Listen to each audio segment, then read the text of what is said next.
Hi, I'm Barbara Roffman Cohen.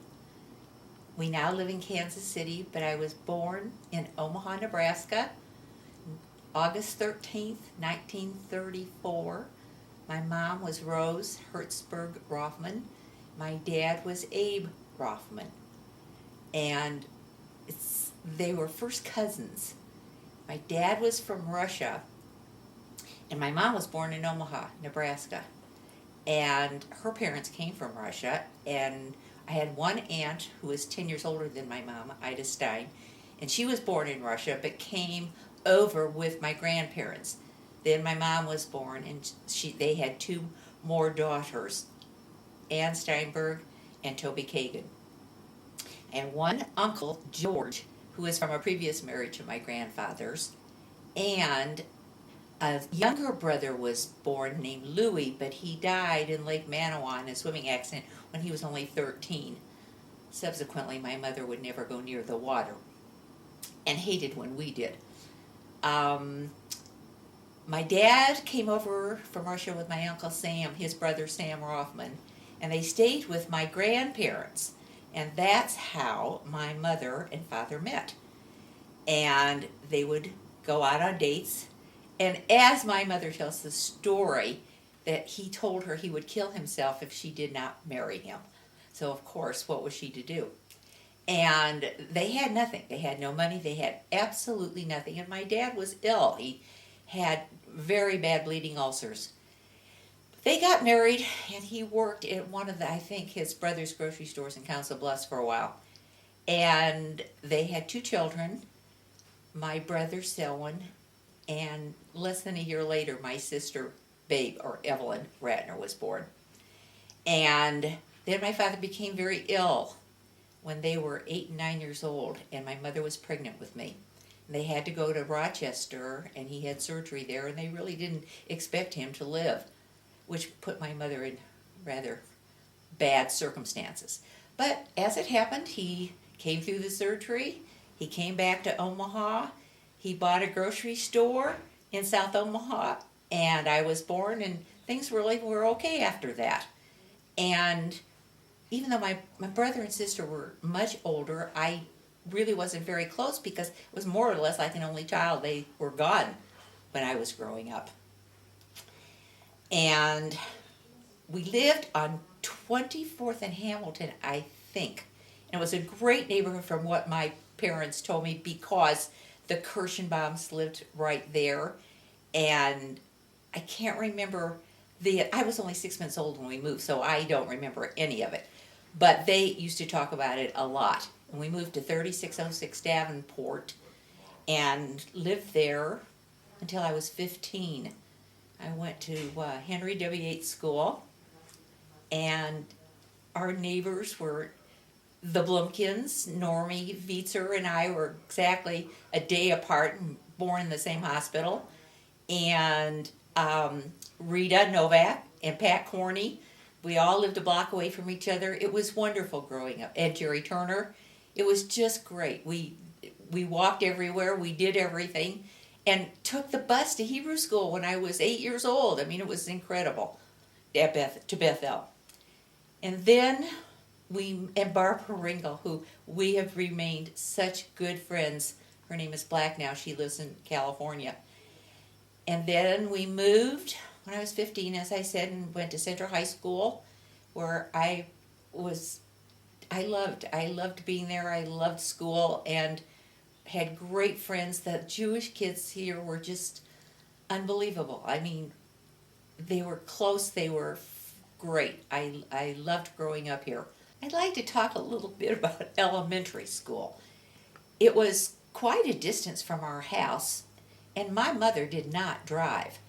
And so we had to walk. And because my brother and sister were older, I never ever went to school with them. And fortunately, as I said before, Normie Vietzer and Pat and that whole group all used to walk, and we used to go together. And I don't really recall too much about school except how far it was. In the winter, how dreadful it was walking back and forth, because we had to come home for lunch My mother worked at my dad's grocery store, but I had an uncle, Izzy, who lived with us. He was my father's older brother, never married, and he lived with us for 25 years and was really as much of a father to me as my own father because he was there so much of the time. And he was not really an outgoing person, so to say, but he was very kind. And I would come home for lunch every day and go back to school. It was a schlep, and especially in the wintertime. But the best part was when they had jitney lunches, and you could buy lunch for a quarter, and they'd have lunch at school, and they'd have it all ready for you, and we could stay, and I didn't have to walk. And we went, as I say, I don't recall too much about grade school, except that it was okay. I had to walk by Gifford Park, and I was always so afraid to walk by there all by myself because to me it was a scary place, and to this day I really don't know why, but it was on en route, so we had to go by there. During that time, I went to Hebrew school with this whole group too. We'd always take the bus and go to Bethel Synagogue and Mars Aviv and Mrs. Benora, where our teachers couldn't understand a word they said it because they could barely speak English, and they were very strict, but we really didn't pay a whole lot of attention to them. We just really we had a good time. And there I met one of my closest friends ever, Enid Levy Pollock, and I loved her. I mean, her father had a furniture store, Reliable Furniture, 2 doors up from my father's grocery store in South Omaha. And so we used to hang out together and went to movies and just had a great time. And went all through high school together. And going back a little bit to South Omaha, that was an interesting place because the Levys were there. And I remember her grandfather, Grandpa Levy, who was a very distinguished English gentleman who was just very stubborn man. Used to come in the grocery store and buy cigars all the time. And her father was wonderful, Bill Levy. And across the street where the Cohens had a store, I can't remember the name of it, Gloria Cohen Van had a clothing store. And next door to that was the movie theater, and where my mom would take me, we'd take the streetcar to South Omaha because she had no place to put me part of the time when she had to work. My sister was working. My brother was working in the store too during vacation time. And so she would put me in the movie theater all by myself and then come across the street and get me. And I'd spend a lot of time at the grocery store or a lot of time on the crosstown streetcar getting there.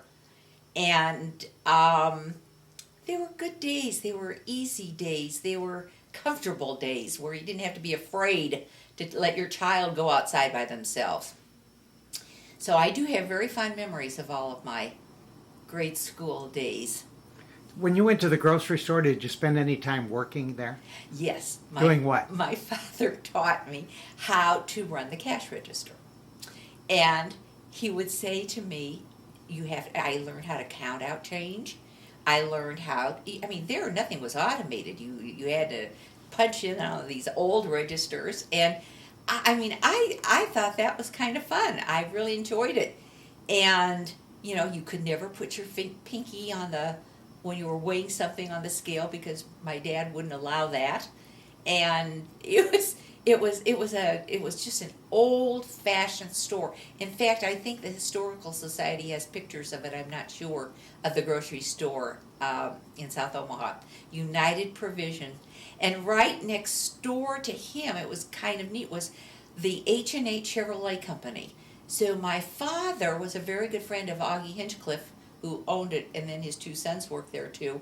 And my dad would get new cars every 2 years, except during the war, and of course then he couldn't do that. But Augie would come into the store a lot, and it was just, everybody was so free. And Phillips department store was up on the corner with the Greenbergs, and it was just it was a lot of Jewish people down there at that time working.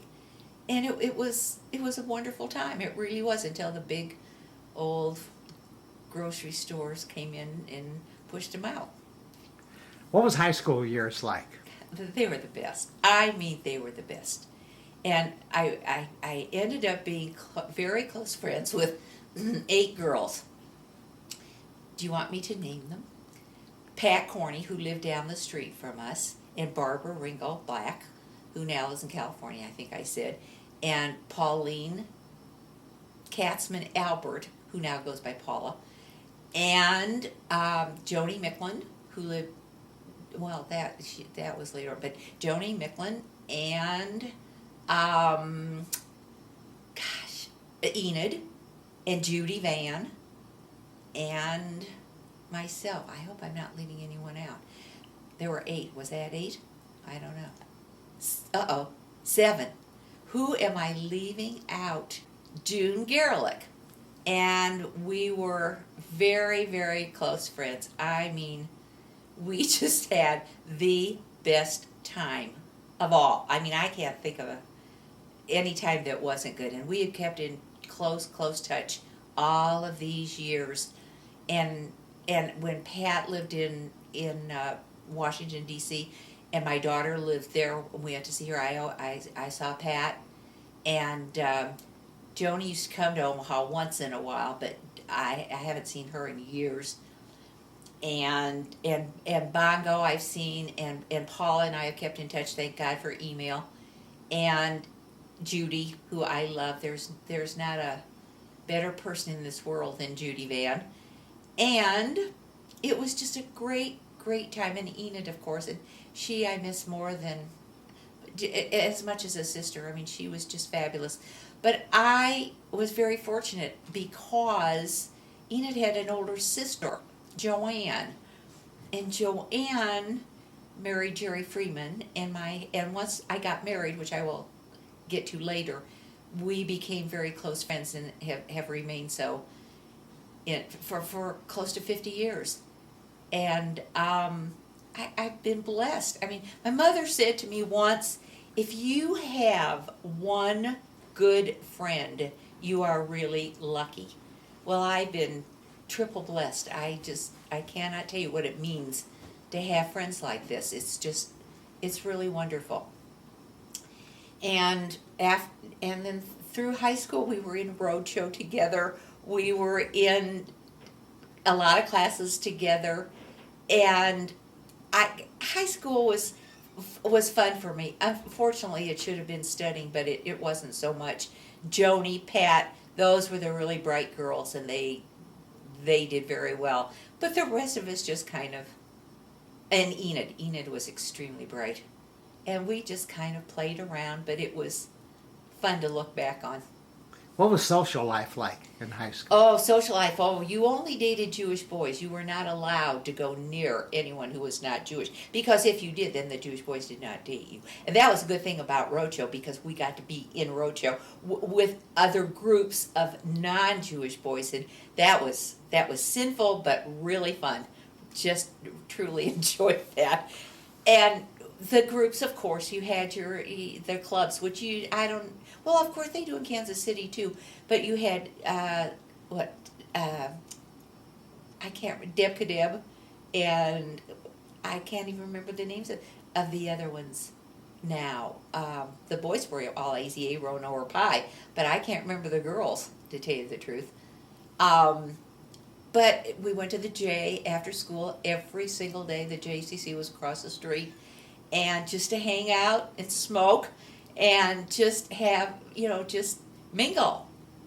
And it was great fun. And then, or we'd walk down to Brandeis and go to the cafeteria or the Pompane room and have a Coke. It was just great. I mean, my childhood was just truly wonderful. There was nothing bad about it.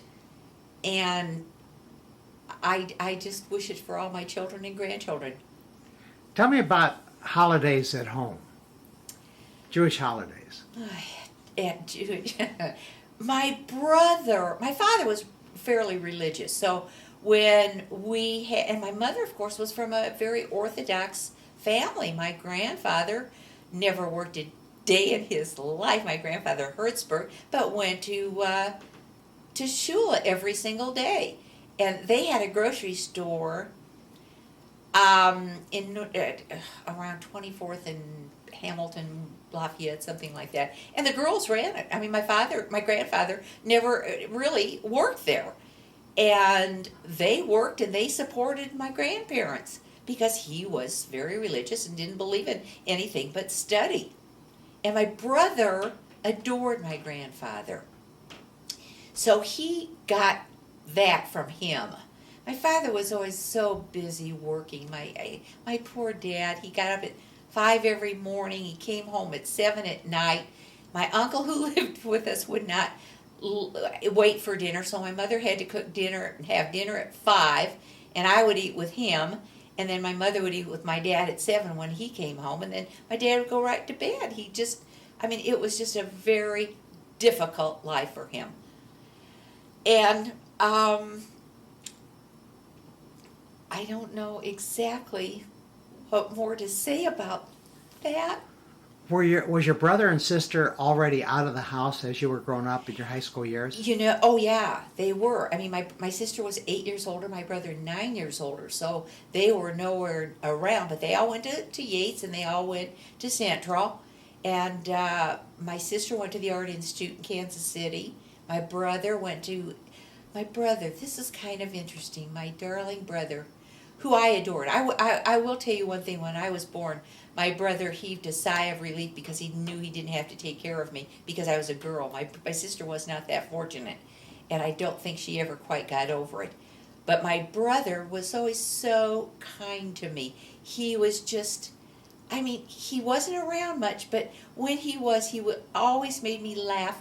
Mel Linsman was one of his closest friends, and they would come over to the house. They were in high school. They'd come over to the house, and I would just get hysterical from them because they were so funny, and they would tease me, and I loved it.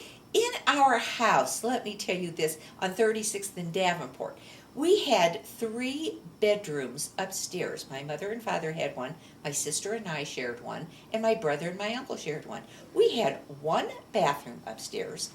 We were lucky enough to have a phone on the wall with a party line. And downstairs, at that time, there were no bathrooms. And we all lived there. I do not know how, in this day and age, that we all managed, but we did. And then I guess I was the luckiest because my sister and brother both then left, and I was pretty much able to have my own space. But it was an amazing time. But we were not unique in that. Most people lived like that with family, grandparents, or whatever. It was just a way of life. Now you just don't even hear of it, which is kind of sad because families are so torn apart by distance that they don't have that. After high school, I went, I was all set to go to the University of Oklahoma with Paula and with Judy, and we were all set to go there. And Judy and I had gone down to visit. We just had a great time. We took the train down and back and laughed all the way. And I was all set to go there. And then Gloria Cohen at the time, and June's sister, I can't remember her name now, a young older sister, came over and said to me, why in the world? Gloria had gone to Alabama. And I should have known. She only went 1 year and never went back. But she said, why in the world would you go to Oklahoma when everybody was going to Oklahoma? Why don't you go to the University of Alabama? It is fabulous. So there I went, changed all my plans, took the train by myself for 24 hours, went to the University of Alabama, and hated every minute of it. Every minute.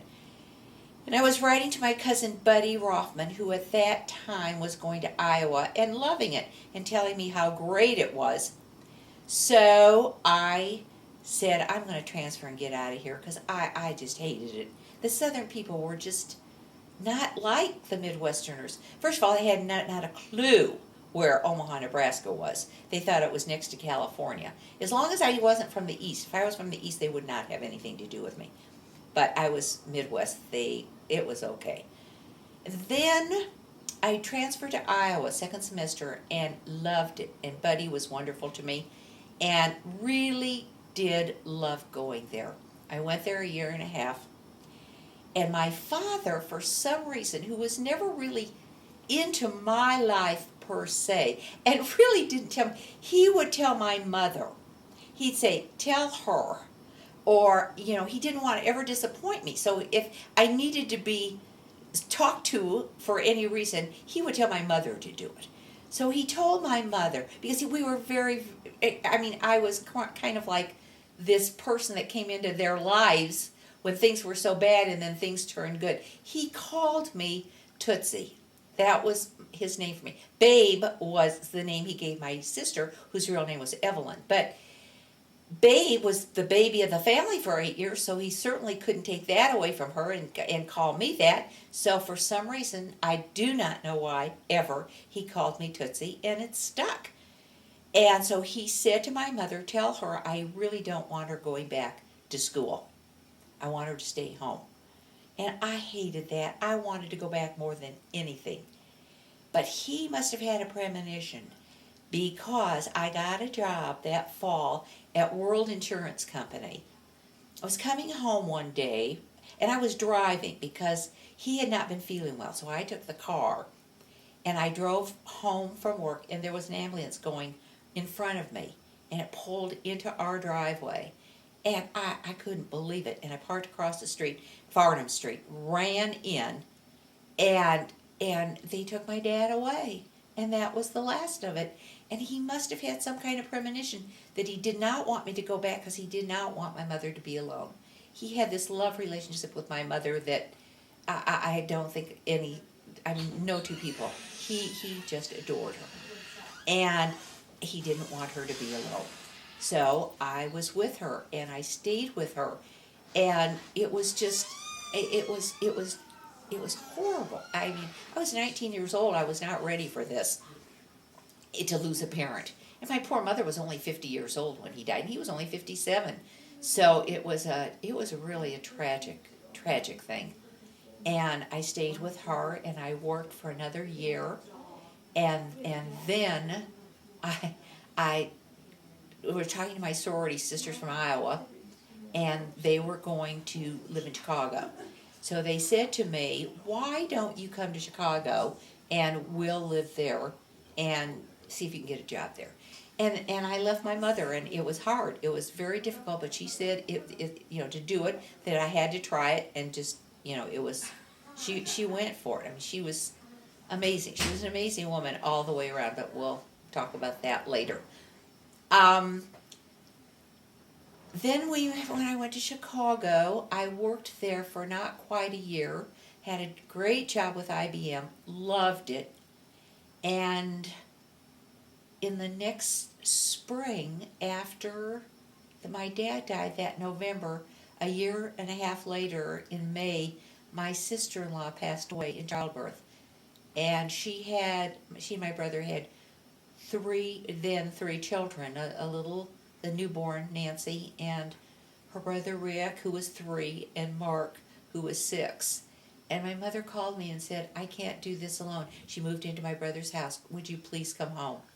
So that night I packed everything up and took a train home and went to the hospital every day, because they went to San Antonio, where my sister-in-law was from, and they went there for the funeral. And I went to the hospital every day. I bought clothes for this little girl, and I held her and talked to her, and it was horrible.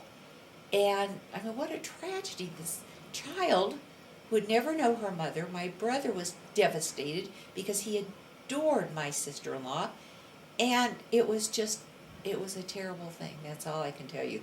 Terrible time of my life to lose my father, and then my sister-in-law, and think of my poor mother. And so she went over there and stayed, and I came back to Omaha. And at that time, it was May. In June, I had a date with a person named Jerry Cohen, who I really didn't know, because we were never in the same place at the same time. And his dad were Hannah and Dave Cohen. He was an optometrist and a lovely man, but the problem was I'd never met him. I knew his mother because she was the secretary to Rabbi Kripke at Bethel. So I spent a lot of time at Bethel, and at that time we lived across the street. We'd moved there when I was 15 to 4905 Farnham Street. And so I knew Hannah from that, but that was all. So Jerry and I dated for about 6 weeks. And he called me one day at work at IBM and said, can I meet you at your house? Because I got to talk to you. So I thought, well, he was going to move to California.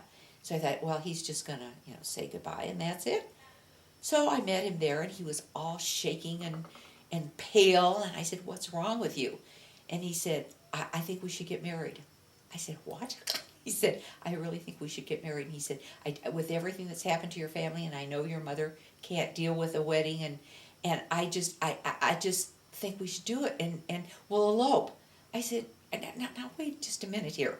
I said, we can't elope. I've got to talk to my mother about this. So he said, okay, let's go over and talk to her. So we got in the car, we drove over to my brother's house, and my mother's in a house coat, and she's looking at me. She said, what is going on here? And I said, I think we're going to get married. She said, no. She said, back up just a little bit. I said, well, it's like this. It's like he asked me to marry him, and I think he's really, a good person, and it would be easier for you because you wouldn't have to worry about me too. And I think this is what we're going to do. So I said, get something on, and we'll go over and meet his parents. Because I had never laid eyes on his father. So she got dressed, and Jerry took us all over to his parents' house. And we walk in, and his father had just come home from work. And he said, Dad, he said, I'd like you to meet Barbara Roffman. We're getting married on Sunday. And I thought the man was going to absolutely pass out. And they were all, they were thrilled. He was 28 years old. They were ready for him to move out of the house and get married and settle down and not go to California. They didn't want him to go.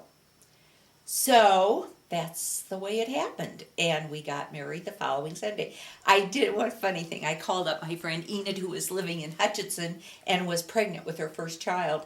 And it was like 102 degrees the day we got married. And I said, Enid, what are you doing Sunday? She said, what are you talking about? I said, I don't know what I'm doing Sunday. I said, how would you like to come to a wedding? She said, who's getting married? I said, me. And she could not even speak. And so, God love her, she hitched a ride, pregnant at all, in all that heat, and came to my wedding. And Judy Van, they were the only two friends that I invited, because it would have to be a small wedding. My mother couldn't cope with a big wedding at that time. But God loved them. Then from there, from my in-laws, we went over to my Aunt Ann Steinberg's house, which was the meeting place for the family at all time, for all occasions. We went over to my Aunt Ann's, and my cousin Phyllis and Jerry and I were sitting in the kitchen talking, and my mother and my two aunts were in the den planning my wedding. And Toby, at that time, was secretary to Rabbi Kripke, so she knew what was going on at the Bethel. She knew what the rabbi's schedule was. And sure enough, the synagogue was available on Sunday at noon, because it was a 3 o'clock wedding, due to Marlene Dandy got married at 3.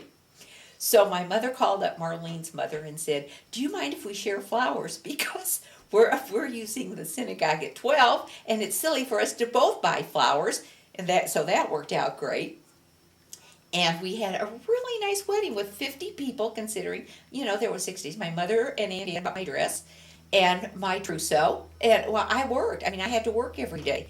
And sure enough, it all came off just beautifully. I don't know how they did it, but they did. And we got married on Sunday, went to Kansas City, which is kind of ironic that we would go there for 5 days for a honeymoon, and came back and went to work and moved right into the duplex. We had a place to live on 49th and Farnham because Mother wasn't living there. And that's how we started our married life, hardly knowing each other. Who were the people, the attendants you had for the wedding? None. My brother and my sister and Jerry's sister, Cece Milder, signed the witness as witnesses. We had no attendants. There were just the two of us on the bima, with a rabbi who really, he was not many people knew Rabbi Kripke the way we did. The reason being is because he knew my mother-in-law so well, and he knew Toby so well. And so, and before I went away to college, I went over and talked to him. I loved the man. People don't realize what a sense of humor he had. And he was wonderful. He just was wonderful to us and at the ceremony. And um, it was a very warm, very Hamisha wedding, and it worked out great. Everybody was thrilled. I mean, first of all, that I was getting married and settling down, and my mother didn't have to. She was at my brother's, so she didn't have to worry about what I was doing, and it all worked out. It was convenient, a marriage of convenience. And what else? How about this trip to Kansas City? How did you get there? Jerry worked for Service Life Insurance Company. A. John Farber gave him the job when he was still in college. He would work there in the summertime. Then he went into the service. He and Donald Van and Richard Goldman all were called up at the same time, and they went into service together. And A. John said, "You will have a job when you get back, so don't worry about it." So Jerry was in the service for 2 years. And as soon as he got out, he went to work for A. John, and he was there for 20 years. At that point, my cousin Marvin Steinberg came to him, and they played tennis together, and we were all good friends. In fact, my mother, who was a bit of a matchmaker, fixed Marvin up with his wife Ethel, because she came to the University of Iowa when I was there for Mother's Day weekend, and met Ethel, who was very short. Marvin was tiny, and fixed them up, and said, and Mother said, you've got to meet my nephew Marvin, and you've got to come to Omaha. And by God, she did, and they got married. My mother did that with several other people, Benny Weissman being one too. Mary, what's her name?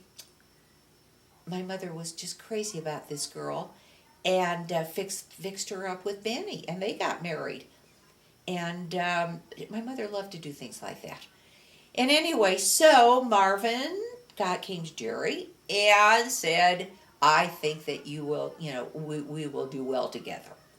And they did. For a couple of years, it worked out great. And then things did not go so well. So Marvin sold the business, and he said, and he was really great about it, because he sold it to Sid Abrams, and these are all Omaha people. And Sid said Marvin said to Sid, "I won't come and I won't do this unless you take Jerry too," which was very kind of Marvin, considering that he kind of, pulled him in with him.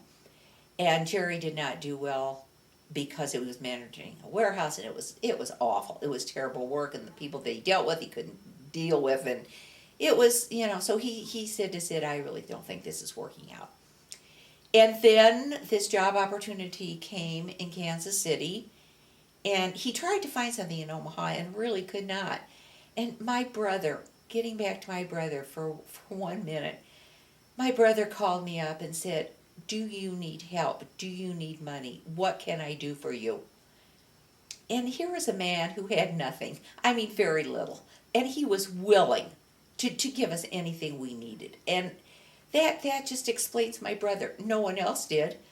But Jack Cohen really talked to Jerry too for a while. But he would have ended up the same way he would have been at Service Life. He decided not to do that. And then he got a call from Vern Davidson, who was from Lincoln. Jerry knew him from the University of Nebraska. They were ZBTs together. And Vern said, "I'm in a company that's growing, and we need somebody for the office. Would you be interested?" And Vern said to Jerry, "I do not like, my father always told me not to hire relatives or friends." He said, "But I really want to talk to you." So we went down there, and Jerry talked to him, and he offered him a really nice job opportunity. So we moved. It was very difficult. It was for me, because I was leaving my mother, who was not happy about it. I was leaving my friends, who had been lifelong friends, and my children were so happy. It's in school. Our eldest. Oh, I should really go back and talk about our children. Not yet. our eldest was in college, so she never really had the change. My middle child, Andy, God love her, who was just in her going to be a senior in high school, and we took her out of school, which was I could have left her. Audrey Cohen offered her to live there for her his senior year, and I couldn't face being in Kansas City without her. I just couldn't. I had to keep my family together as much as I could, because even though it's 200 miles, it still is a huge move when you've never done it before. And our youngest, Allison, was just going into 7th grade, so she was leaving school anyway, and it was not that difficult, because several of her friends happened to be moving out of town at that time also. So we went to Kansas City and lived in this apartment hotel. Jerry had gotten there in April.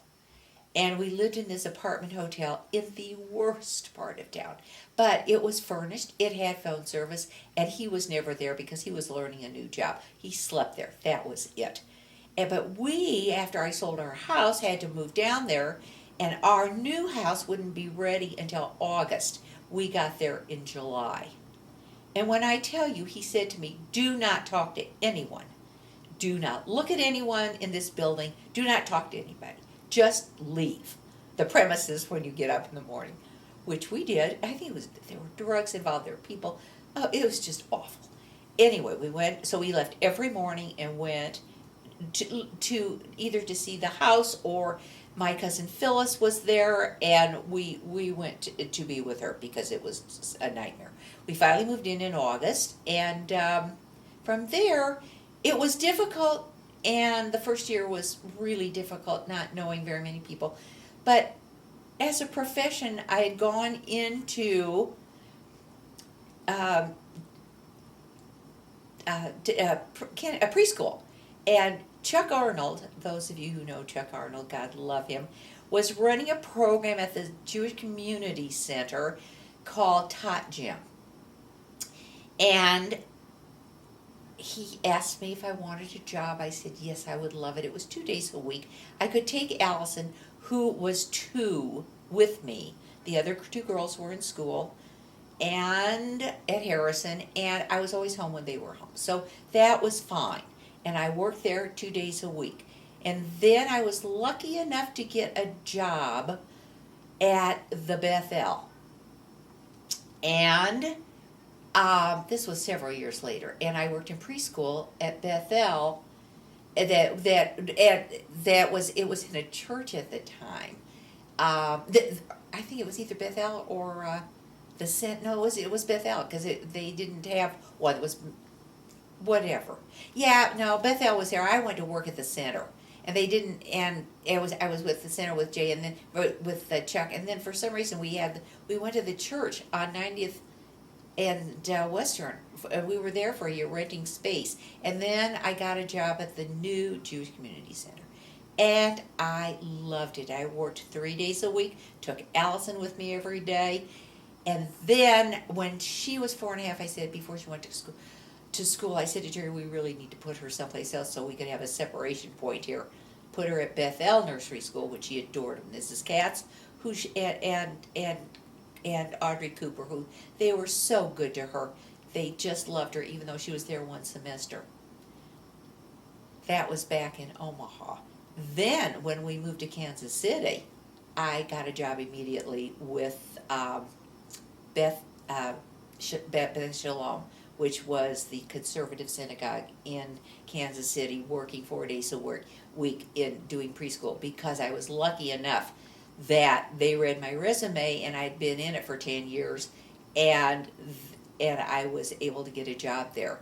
So I was an assistant teacher for a year, and then one of the teachers resigned, and I got my own class for 2.5-year-olds, and that was 2 days a week. And then two-day-a-week classes, so I was working 4 mornings a week for 2.5-year-olds. Loved it. They were so wonderful. And then another teacher quit, had the 3-year-old program, and I worked there for the rest of my tenure there, which was 18 years. I worked at Beth Shalom and loved it. And then I had to teach Sunday school because I had Allison was going to college and I really needed to help in that respect. So I worked teaching kindergarten, which I had done at Bethel too in Omaha for a while. And then as soon as my last one was through with college, I quit teaching Sunday school. Getting up all those mornings was just too much. But I loved preschool. I loved being there, and until Jerry retired, I worked. And just it was great. It was a wonderful experience. The teachers were close. The children were wonderful. I still have kids call me Miss Barbara, mothers calling me Miss Barbara. It was great. I mean, it was just a wonderful job to have for me. Now I'd like to talk about my children, our children, as Jerry would say. I know everyone feels this way. I know everyone thinks that their children are special. But they are. Our girls are just extremely special. Vicky was born 1 year and 5 days after we were married. So because we got married so quickly, people were really wondering if we had to get married, which God knows we did not. In fact, Cece once said, if you knew my brother, you would know that could not be true, because he was very straight and honest, and he would never do anything like that. So she was born, and just this precious child who was so good. She was such a good child, and easy, very, very easy to raise. Just wonderful, fun. It was sort of like a doll for me. And, she would always say later on in life, she would say, yeah, you made all your mistakes on me, and that's why the other two were so perfect. I said, not true. I mean, she was really so easy and so good and very, very smart. And, I mean, she had it all. I mean, she had it all going for her. She was great. She was active in school. She was active in BBYO at Bethel. She loved it. She was so smart. She was president of the French club. She graduated high in her class, and she was just a terrific kid all the way along. Never gave me an ounce of trouble, and but she did have one problem, and that was that she saw things in black and white. They were either black or white. There was no gray in between for Vic, but she was just a wonderful kid to raise, and we sent her off to college. This is unbelievable story. If she hears this, I hope she'll laugh. She got a scholarship for 4 years to a school by the name of Goucher College in Towson, Maryland. Well, of course, we'd never heard of it. Her field was political science, and it was close to Washington, D.C. So I felt that this would really be a wonderful place for her to go. She said to me, are there any Jewish kids there? I said, I haven't a clue. I've never even heard of it. And so I called my friend Susan Budwig, who was from Baltimore, whose family all went to Goucher. Her grandmother graduated from Goucher. I said, what is this school like? She said, it's fabulous. She said, if she has an opportunity to go there, she should go there. So I figured, well, God, a scholarship that paid half we could probably handle.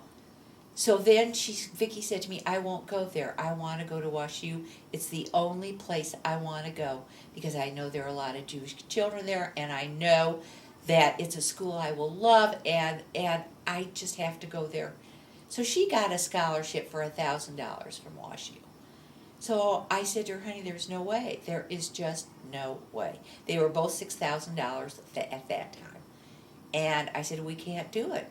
And she really was upset with me. And I said, I'll tell you what we'll do. We'll go. I'll take you to Goucher. We will fly down there for the weekend, and we will look at it. I'd never been any place without Jerry in my whole life. Never traveled, never gone anywhere without him. And I said to him, we have to do this because I'd like her to go to this school. So he said, fine. We went down there, took her down there. There were a Jewish girl met us. Every name she mentioned was Jewish, so that made Vicki feel a little bit better. We went over to Johns Hopkins, which at that time was all male Goucher was all female. And everybody was walking around campus with kippahs on. That made her feel much better. And so she said, okay, I'll go there. And, it was difficult sending your oldest child away on an airplane. Remember, mother going to the airport with us. And, tears. She said, don't cry. Please don't cry because I won't be able to get on the plane. Sending her that far away, not knowing a soul, it was very difficult for us. But I felt that it was the right place for her to be because, as the old saying goes, I wanted her to be a big fish in a little pond rather than be lost in a big school. I just, and I could, she didn't want to go to Nebraska, and that's where we could afford to send her. So this, to me, was the best of all possible worlds for her. She got along fine there. She was great. I can't tell you, she did so well. She graduated in 3.5 years. She said to me, I'm doing this because I know Andy, our middle child, is starting college, and I don't want you to be pressed for money going, for me going while she's there too. So she finished in 3.5 years. And she was outstanding. She got a scholarship, money, to go on to graduate school. They did not have a graduate school at Goucher, and in political science, public affairs, and she was just an outstanding student. She's just that kind of a woman. She's great, and she moved to Washington and spent summers there interning with John McAllister, first during school year. She interned with him for the month of January, and then with the senator from outstate Nebraska, which I've really forgotten her name now. Anyway, she worked for her for a year. Then she met Eddie Zorinsky, and she wanted to intern with him during one summer. So she interviewed him for a paper for school. And of course he and Jerry were in college at the same time.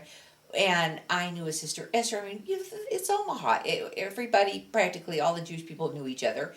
And she wrote about him being one of the only Democratic senators from the state of Nebraska. And she sent a copy of it to him, and he was very impressed with it. And he hired her as an intern.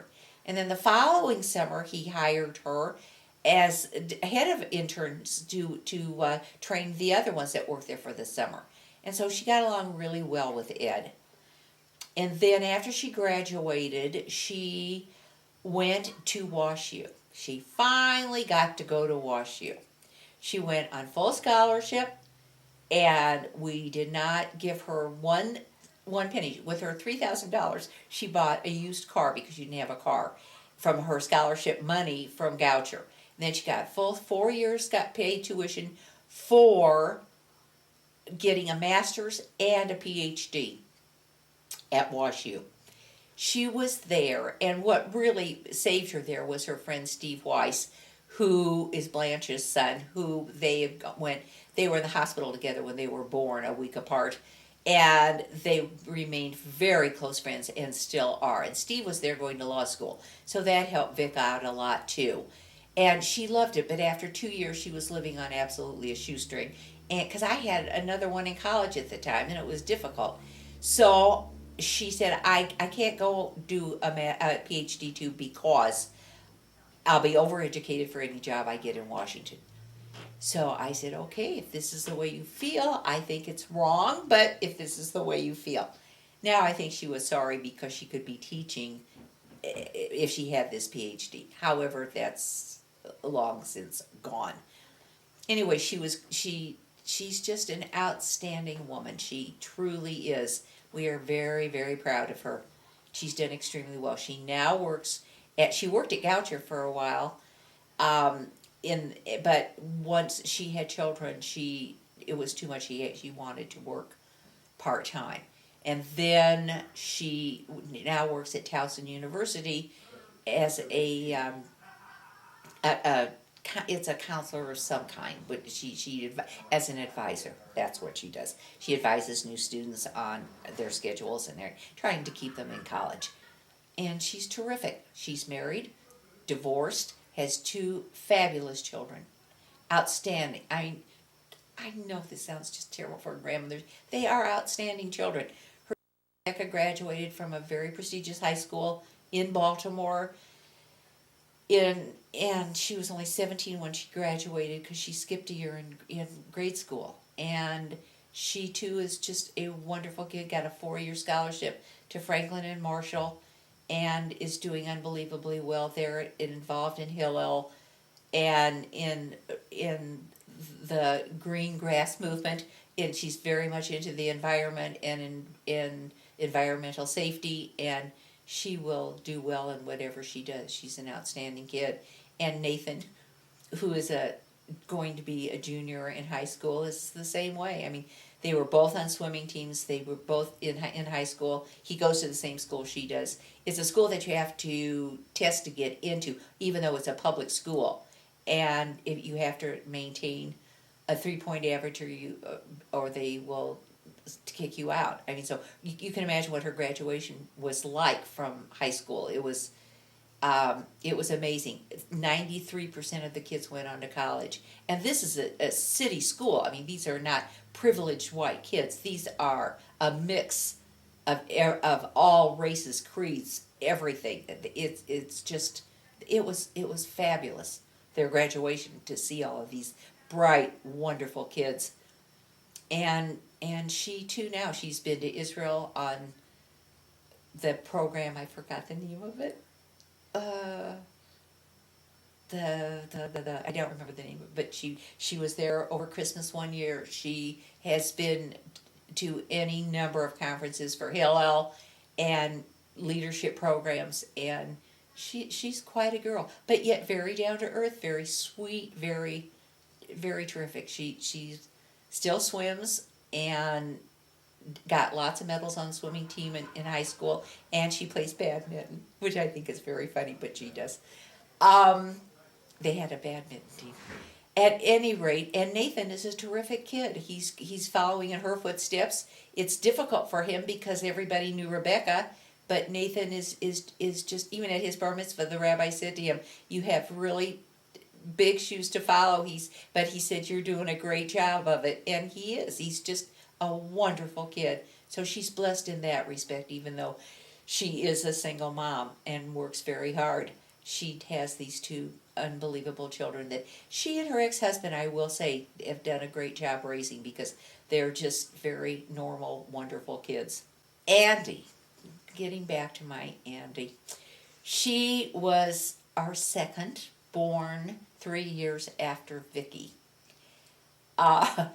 She was more difficult. She really was. She was very inquisitive, very into things, and but fun and cute, and it was difficult for me because she wasn't anything like Vicky, and I thought, kids all came out the same, but I learned that they don't. And I would call my sister Babe. By the way, when we lived in Omaha, after Jerry and I got married, we moved to 56th and Western, and my sister lived on 54th and Western, and my brother lived across the street up to 54th and Seward, or Hamilton, and we were all within walking distance. Right, he was right across from Harrison School, where they all went to grade school, and so if I knew, it was wonderful. I knew if ever my children needed anything, they had places to stop along the way. So I would call my sister and I'd say, "I can't do anything with her. She just won't stop crying."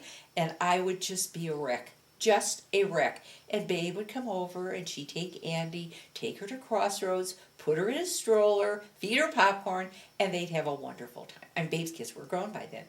And it was just, they had a wonderful relationship, those two, because when I needed help, Babe was the one I called.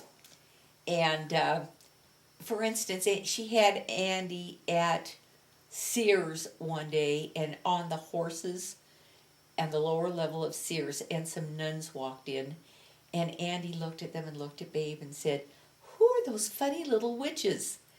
And that was Andy. Said whatever came into her mind, and just she was something. And she was a silent person in education. I mean, she did well in school, but didn't apply herself as much because she didn't care. She was a pretty smart cookie, but she didn't care as much. She was more into social and more into friends and all of that, and wasn't as active in synagogue as Vicky was. And so it was, she was just a different kid. And a lot of her friends were non-Jews, and that was difficult for me because I wasn't used to that. And but that was Andy, and you just loved her for what she was, and she just was terrific and difficult, but terrific. And she is the one that has turned out to be so very close to us because when she got married, it was very interesting. She went to KU to school because she didn't want to go far from home, and and she always dated non-Jews in high school at Central, and when she went to college, she also was dating the same boy from here, as a matter of fact. And then she met this young man who was living in the dorm on a different floor than she was, but they met, and she started dating him and was very serious about him. And she came to me and she said, "Mom, give me 3 reasons why I shouldn't marry him, and one cannot be that he's not Jewish." And I couldn't think of any. He was just a wonderful young man, just wonderful. Very Lutheran, but he'll laugh when I say that, but very wonderful and so good to her. He just adored her. Before he asked her to marry him, when he graduated, he's an architect. When he graduated, he went to work for Leo Daly in Omaha, and they were going to move to Omaha. And I was thrilled about that because my family was all there. And he went to my mother. And my mother, who, was from the old school with mixed marriages, although my brother ended up with a non-Jewish woman who she ended up loving, and my mother learned a lot from her. And Jay went to my mother and said to her, before he even talked to any of us, and said, "Would you object to me marrying your granddaughter?" Now, how can you not love someone like that? I mean, to have the respect for my mother to say to her that he loved her granddaughter and would it be okay with her.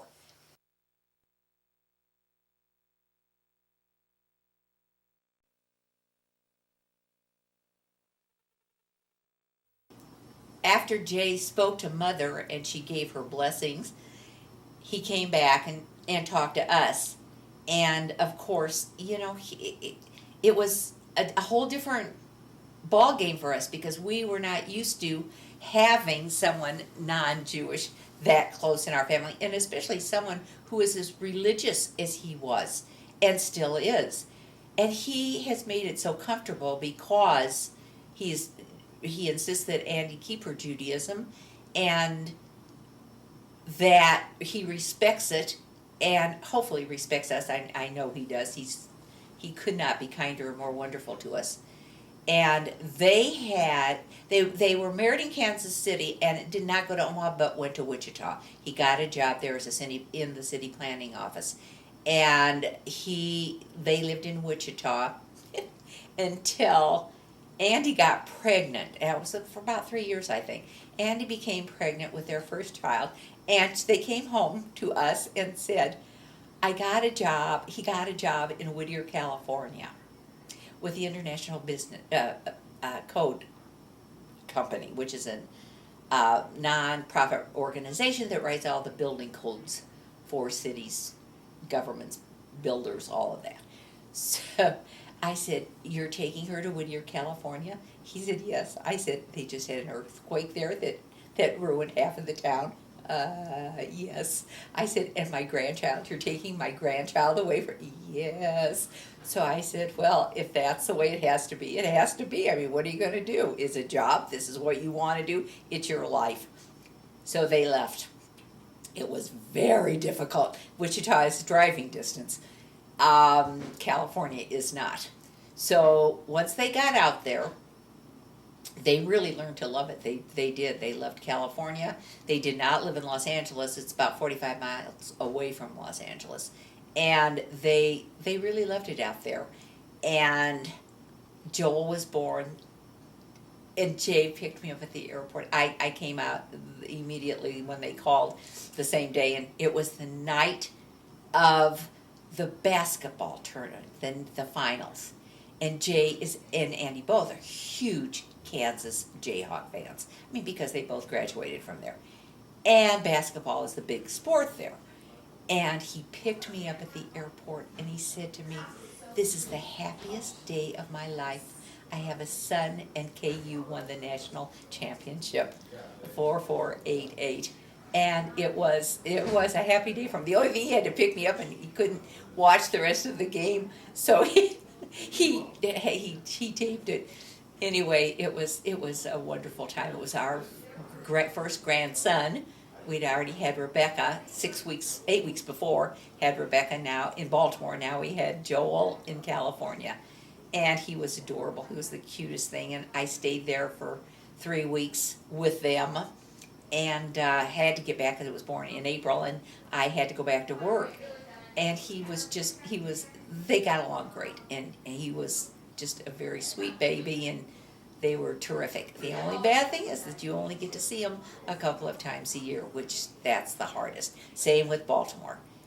And then they had, 4 years later, they had Emily, and she is now 16, and when the children were, they lived there 6 years. The children are about 10, 8 and 10, 6 and 10, 7 and 10, 11. My daughter and son-in-law decided that if he could get his job, the same job he had, they had an office in Kansas City, if he could transfer, they were going to do it because they didn't have family there. They wanted their children to know their grandparents. And Jay's parent lived in Wichita. And it was about the most unselfish, loving thing that they ever could have done for us, because they did like California, but they wanted them to be close to us. And to me, that speaks of what the two of them are like. And family means everything to them. And as Andy got older, we became closer and closer. And now I don't ever know what I would do without her. She takes such good care of us. And Jay is so good to Jerry that they're a blessing. They truly are a blessing, both of them. Them not being Jewish. The children have no religion, but they know of both religions. That's difficult for me, because I wanted one way or the other, preferably Jewish, but it didn't work out that way. It has not diminished them in any way, shape, or form. They are caring, loving, wonderful kids. And that's due to their parents. I mean, their parents are that way towards each other, towards their children, towards life, and the children are exactly the same way. Joel has now finished his freshman year. He wants to go into law enforcement. He wants to be FBI, but that's what he would like to do. And he chose Missouri State, which is in Springfield, which is in Missouri, because they have an excellent program.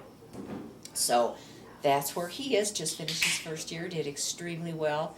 Of course, they're bright. They're all bright. So anyway, they're just a terrific family, and we are so lucky to have them.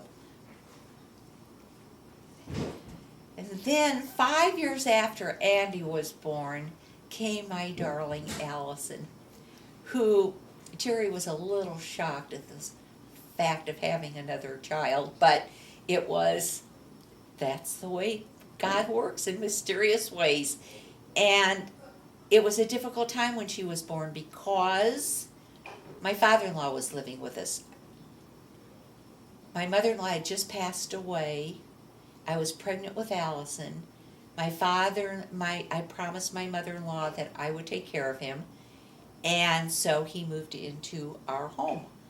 I had 2 other children, and 5 and 8, and pregnant with Allison. That was a difficult time to begin with, and it was not easy. It was just not easy, even though he was a wonderful man and a very good soul. It was just, my mother always said 2 families cannot live together. So he then went to my sister-in-law Cece's, and she decided the best thing for him would be he'd be more comfortable at home with a housekeeper, and that's what they did. And Allison was born in September. Strangely enough, Andy was born July 13th. I was born August 13th, and Allison happened to be born September 13th, which is really kind of weird because I said on the way to the doctor's office, I called the doctor and said I thought I was having contractions. Jerry said no because she's not due yet. So he said come to the office, and on the way I said wouldn't it be weird if she was born today on the 13th? And he said never can happen, but it did. God love her. She has been a true blessing too. We were very close because the other two girls had already, in school and beginning lives of their own with their friends, and Alice and I spent every waking moment together, even working. I took her to work with me, and she loved it, of course, because who would not love Tot Jim and Uncle Chuck? And she had a great time. It was just fun being with her. And Alan Muscat, who worked there at the center, also loved her. I mean, the two of them had this bond together. It was really cute. And I just enjoyed her so much. And she was a very good student. Vicki would say that she had got it all, the looks and the brains. And she was just darling and easy to be with and fun, and I truly enjoyed her, which was a good thing because we were together a lot. And then she went to Harrison to school and did very well there, and went to Lewis and Clark just like my other two, and loved it. No, she didn't. I'm sorry. When she finished Harrison, that's when Jerry got the job offer. And she was changing schools anyway, instead of going to Lewis Clark, she was going to go, we put her in, she went to Kansas City, which wasn't a difficult move for her because of the fact that she was, going to change schools and friends anyway. So that worked out fine with her.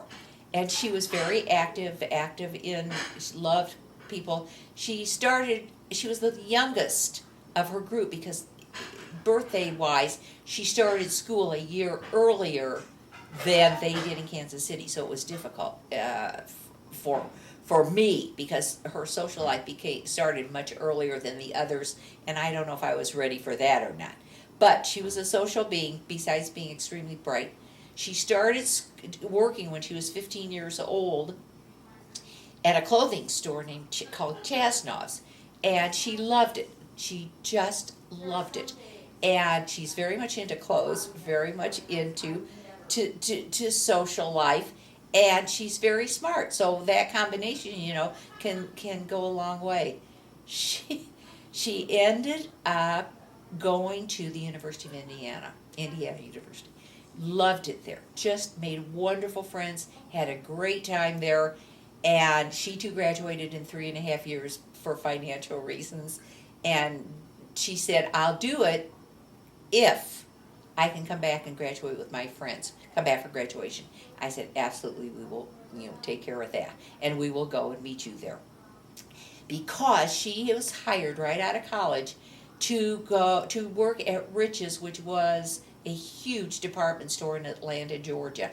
And she was going to be a buyer. That's all she wanted to do. She told them, when she interviewed with them, they said, you have to work for 6 weeks in each department. A manager, a buyer, and on the floor. She said, no, I'm not going to do this. I mean, we're talking about an 18-year-old kid here. She said, I'm not going to do that. She said, I've already done all of those jobs. I only want to be in the buying office. And they said, okay. And they let her do it. She was one of the youngest buyers that they had there, and she did extremely well. She worked her way up and as associate, assistant, and then a regular buyer. And by the time she quit, she was buying for 76 stores, which is a pretty good thing. And it worked for Federated, which was Bloomingdale's, Rich's, and then several stores, Goldsmiths in the South, and she did extremely well. But in the meantime, she worked for 5 years before she met her husband, and there was a girl, Dina Krapinski, who was from Omaha, and she was her roommate. And there were two boys from Omaha. Now remember, she really didn't grow up her high school years in Omaha, but they all became very good friends. Bobby Epstein's son, Jeff Epstein, and Tim Schrager. And they all were very good friends and hung out together.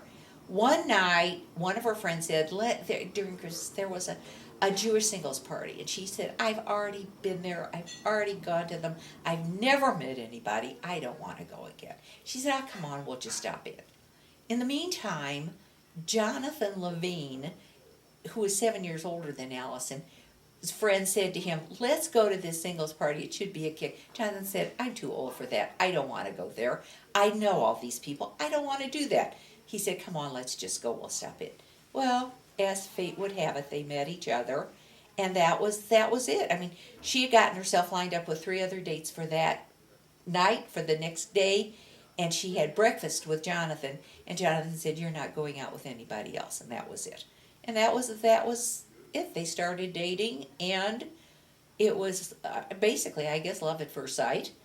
And they got married a year later, and it was kind of wonderful the way they got engaged. He called when we went there to meet him, because we never met him or the family, and it was right before they were ready to get married. And he said that he asked Jerry his permission to marry Allison because she wouldn't get married without. And he took her to a baseball game, and Atlanta Braves, and on the scoreboard he had a ring in his sock, tucked in his sock. And on the scoreboard it said, and he called us and he said, it's going to be on TV, so be sure you watch whatever channel it was, because the scoreboard's going to be on TV. And it said, Allison, will you marry me, Jonathan? And it was really kind of exciting. And he gave her the ring right then and there. And they got married in November the 15th, and it was such a gorgeous wedding. His parents are wonderful. They are wonderful to her. They are all lawyers. I mean, her father-in-law, Morty, who is just, the first thing he said to me when he met her was, she's a keeper. And I said, yeah, she is. So they're wonderful to her because, she's that kind of a person. She's loving, giving, warm. And she continued working until, through her first child. Through her second child, she said, Jonathan said to her, look, I'm just starting my law practice on my own, and I cannot take care of 2 children. And she was going to New York twice a month. And he said, I can't do both. I can't take care of 2 kids and do my law thing. And that was it. So she quit work after that, and she hasn't worked since. But she's just been a devoted mother to her 3 daughters. She has 3 gorgeous little girls, and they are now 5, 8, and 11. And she's just a wonderful mother. He's a wonderful father, and just a terrific person. We're blessed. I would like to close this interview by saying that I want to acknowledge my 3 girls, our 3 girls, Vicki, Andy, and Allison, who have been so very special in our lives.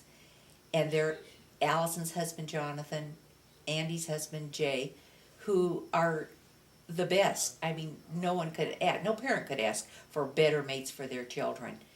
And I want to mention my gorgeous grandchildren, Rebecca, Nathan, Joel, Emily, Olivia, Molly, and my little Alexa, who they are the light of our lives, who we adore with all of our hearts. Sorry that we've not been able to spend more time, but distance is the factor. And we love you all. But most of all, it was Jerry. I mean, he's been my life for close to 51 years. We've had ups, we've had downs, and it's all worked out. I mean, I couldn't have asked for a better husband. He's kind, gentle, and loving.